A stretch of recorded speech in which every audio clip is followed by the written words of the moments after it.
It was the best of times, it was the worst of times. It was the age of wisdom, it was the age of foolishness.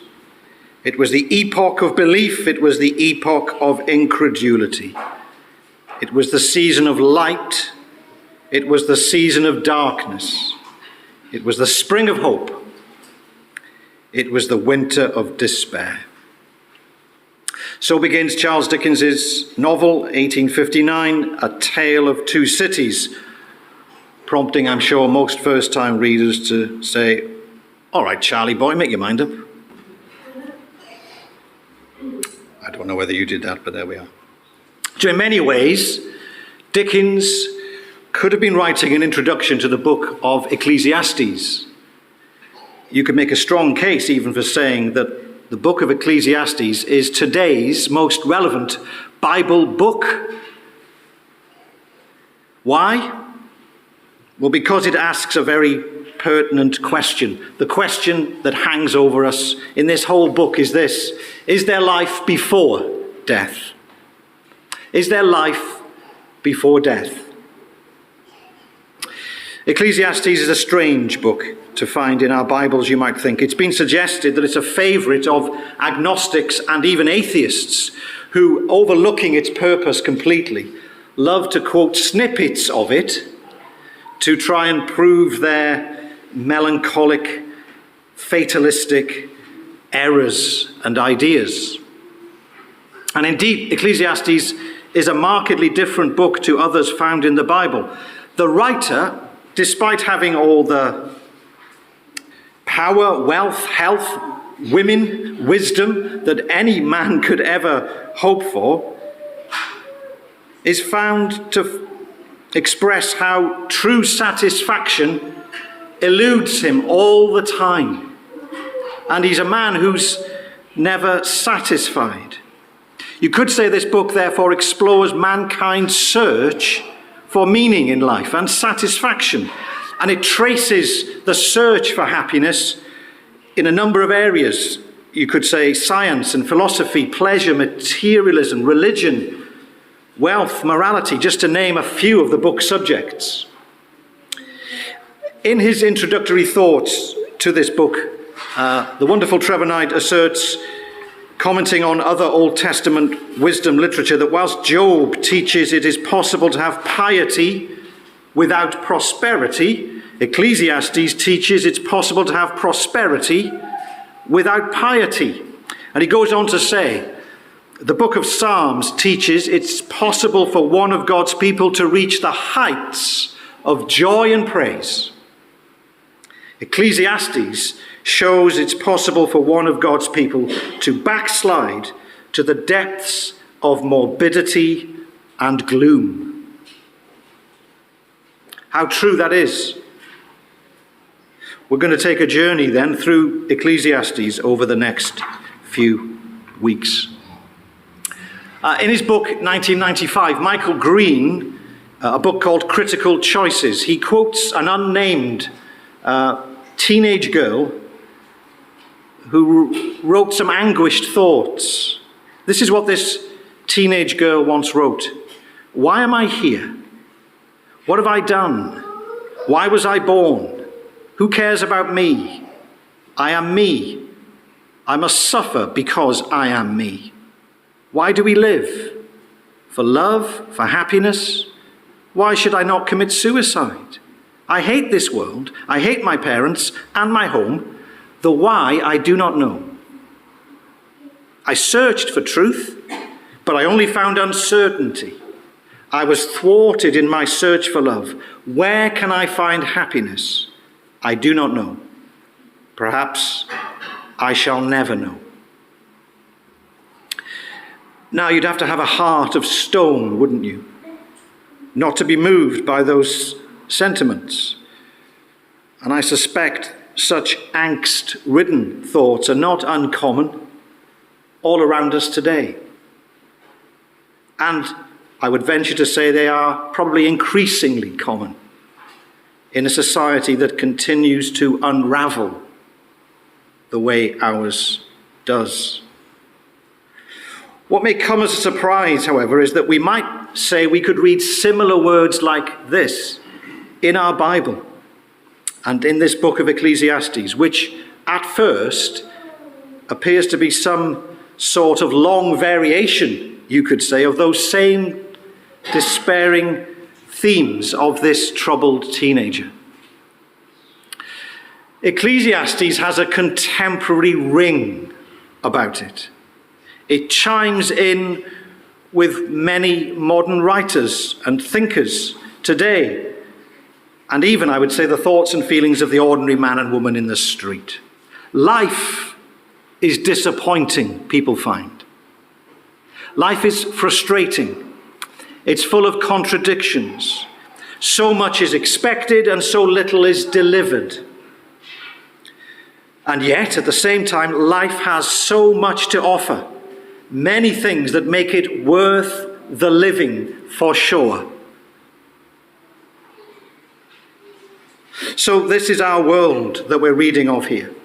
And I trust we'll find it helpful as we go through it together, whether we're believers now or whether we're not yet believers today. Do you know, we're all in the same situation, commenting on living in this same good but broken world, messed up and looking for answers. G.K. Chesterton once said, "Not only are we all in the same boat, but we are all seasick."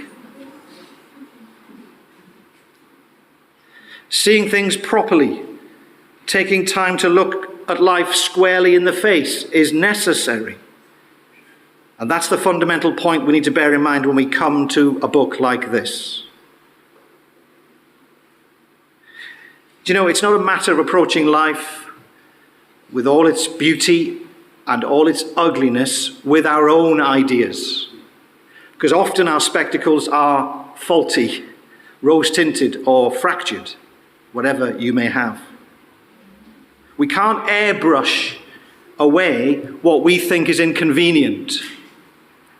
Ecclesiastes is all about engaging in a proper survey of what life is like. And you've got to follow it through wherever the clues lead and face the consequences wherever that may take us. That's the journey we're going to be on, so let's go, shall we? Let's begin. Now, I'm going to begin by briefly mentioning the person who wrote this book, and I call him initially, for good reason, the poet. Now, the actual writer himself is really a collator or a narrator of someone who has taken on a task of compiling the work of the poet, or, as he's also called, the teacher. He's called that in verse 1 of chapter 1, 7:27 and 12 verse 8, the teacher. And the identification of this poet, this teacher, you can see is that he is a king, a son of David, we're told, king of Israel.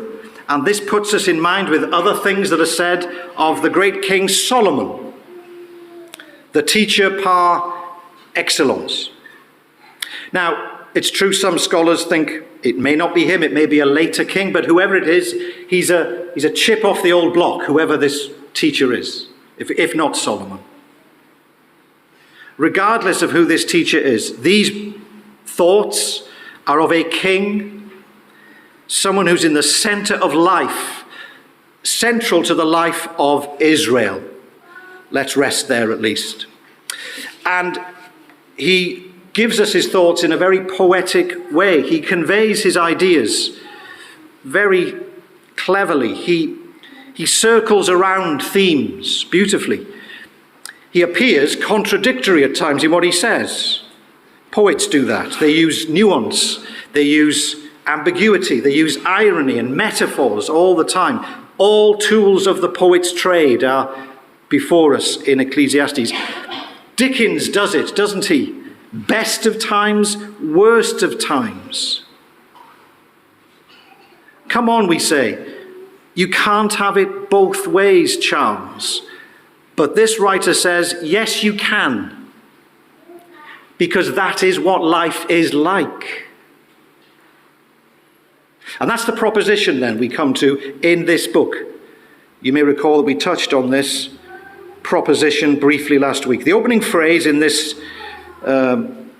proposition is the slightly mistranslated vanity, vanity, or meaningless, meaningless terminology, which I said last time is better understood from the Hebrew word hebel to be like breath or vapor.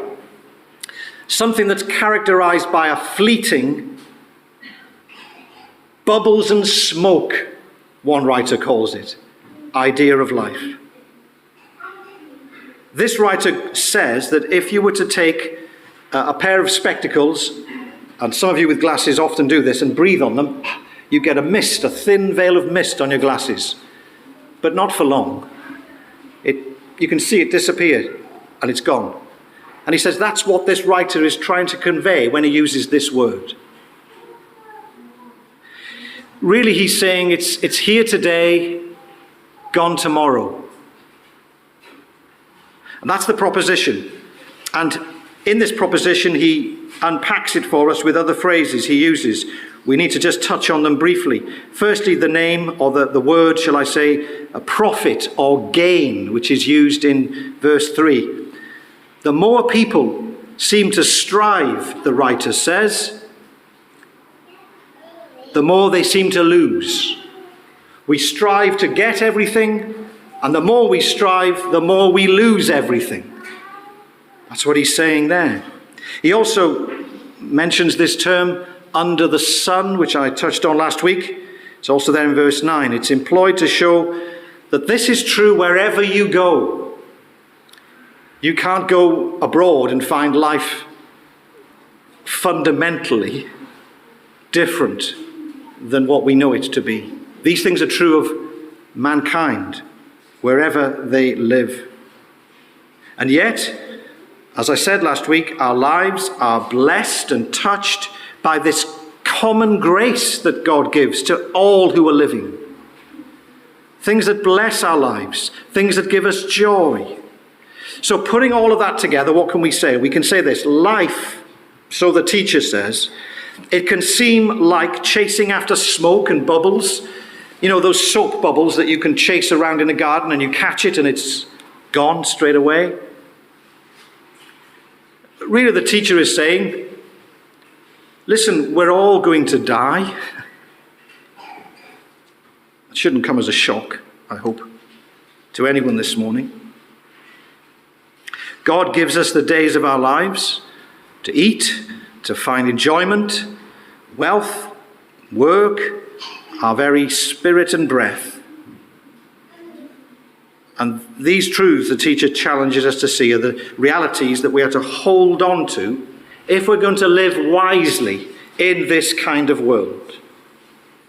So he unpacks this proposition with a poem, and it occupies most of chapter 1, verses 4 to 11. Back up the claim he's made in the opening proposition. He expands his proposition, verse 3, with a big poem, verses 4 to 11. He presents us with a depiction of how people come and go, and yet the world continues to turn. You'll be forgotten, and I'll be forgotten, and the world continues to turn. And then, having set that out, the teacher then turns to another perspective. Chapter 1, verse 13. I'm going to call it the right perspective. We've had a view, we now have another view. We have a view not only of life under the sun all over the world, but a connection is now made between our lives here and the view of God, our Maker. This is the right perspective we are to have, says the teacher. He doesn't just do it in chapter 1. I'll run ahead to chapter 5, and there's a connection there made. Don't be quick with your mouth. Do not be hasty in your heart to utter anything before God. God is in heaven, and you are on earth. So let your words be few. You see, the writer is connecting us with God, and God has the right perspective, and we're to have his perspective. The connection is made between earth and heaven in a really strong way. An association here with God's sovereign rule over the whole world. And that involves our lives lived on this world. And that's the perspective we're to have, because that's the perspective that makes all the difference about living in this messy world at all. I would say without the right perspective, I wonder how anyone can live in this world. So the thought is now given as to how God himself is superintending the world for our good. The sun rises, the sun sets. There is a routine order, and routine order brings security and assurance in a life that's full of fleeting things. Let me ask you a question. When you wake up in the morning and you see daylight streaming through the curtains once again, do you ever stop? And do you ever say, Lord, you've done it again? Do you? You know, you should. I think I know, as we all get older, there's perhaps a lot to be said for boring predictability in life, which you never really think about when you're younger. Why do I say that? Well, many things in life are truly the way they are because God has set them up to work this way. And to live life without those things and the constraints God has placed on us, may I add, then things would be truly chaotic, more chaotic than they are now, more unpredictable, much messier than things already are. You say, I can't believe that. What if God took his hand away? What then? And I'm going to say this as well.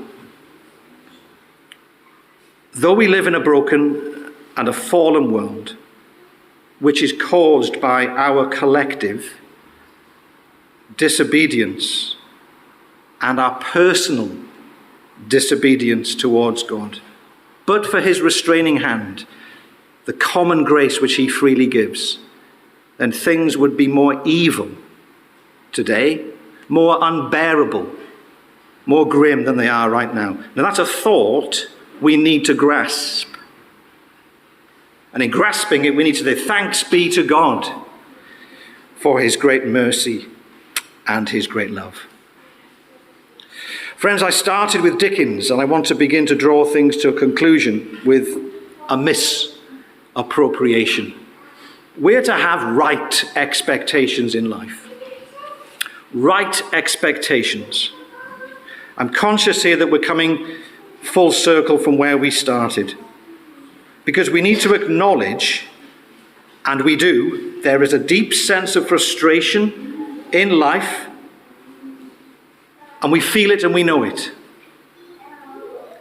But I'm going to say to you that you need to feel it and know it, because even that deep sense of frustration can have a divine purpose behind it. Even all the anxieties that you harbor in your heart.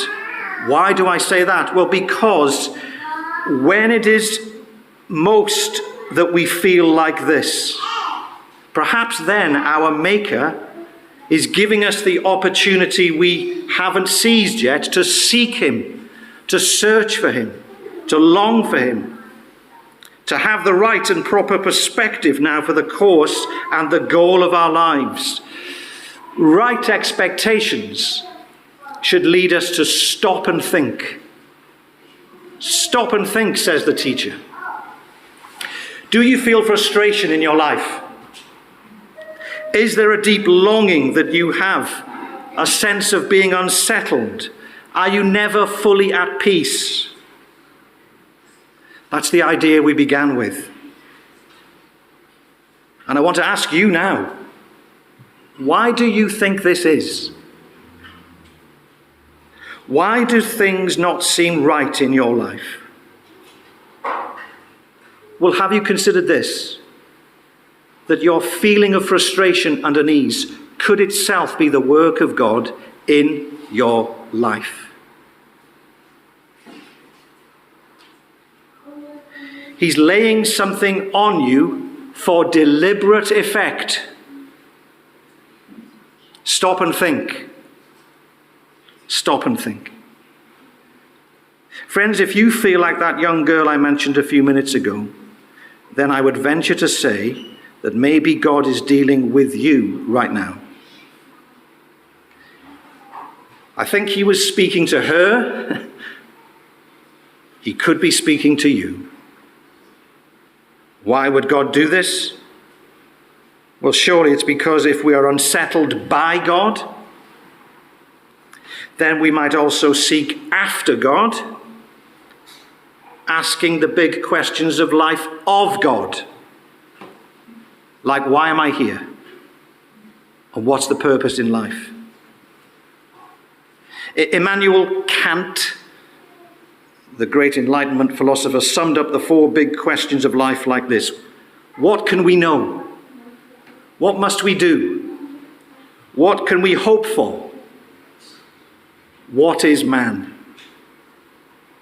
The search for meaning. The Christian philosopher Dallas Willard answers this by saying that for a believer, meaning is not to be a luxury.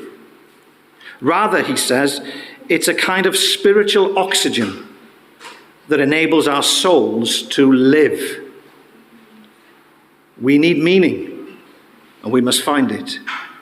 According to the teacher of Ecclesiastes, the reason why we crave meaning, like anyone might crave oxygen, is because God has placed eternity in our hearts. And it can't be satisfied in this finite world that we're all chasing around within. In other words, feeling like strangers in a strange land reminds you that this home is fallen and you're dislocated from life because of sin. And so it's appropriate, perhaps, that things don't always work out the way we want them. It's no bad thing that you feel friction in life at times.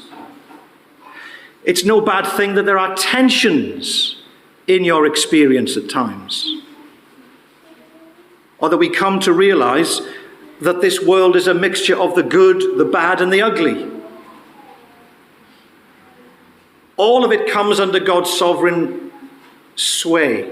And friends, let me say this, isn't it often the case that when things are going swimmingly, how much consideration do you ever give to God? When things are going well, is he in the forefront of your mind? I'll venture that he isn't. However, when things are thrown out of whack, we might say, you face tragedy, there is disappointment. Well, it's then, when we become less settled with our superficial way of living, that we feel this want for reality deeply, true reality, which is God himself.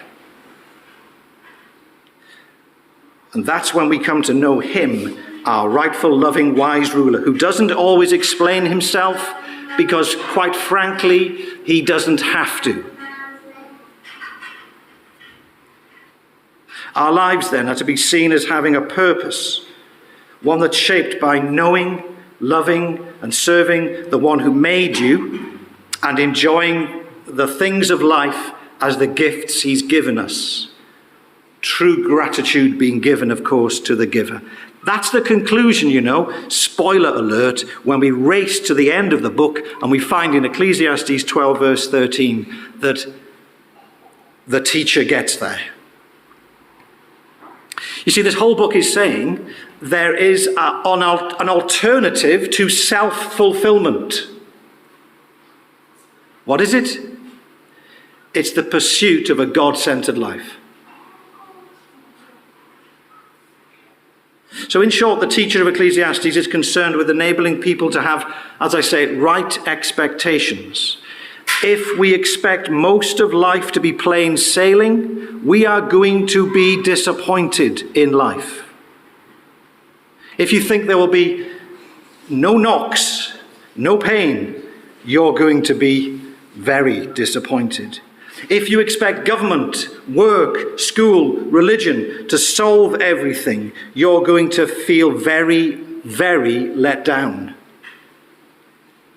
This is life under the sun, lived in a messy world. But when we begin to see God at the center of life under heaven, with a right perspective, and when we recognize that this is still God's world full of gifts to enjoy, even though it's shot through with tragedy, then we will learn something which many of your friends and contemporaries and neighbors are ignorant of.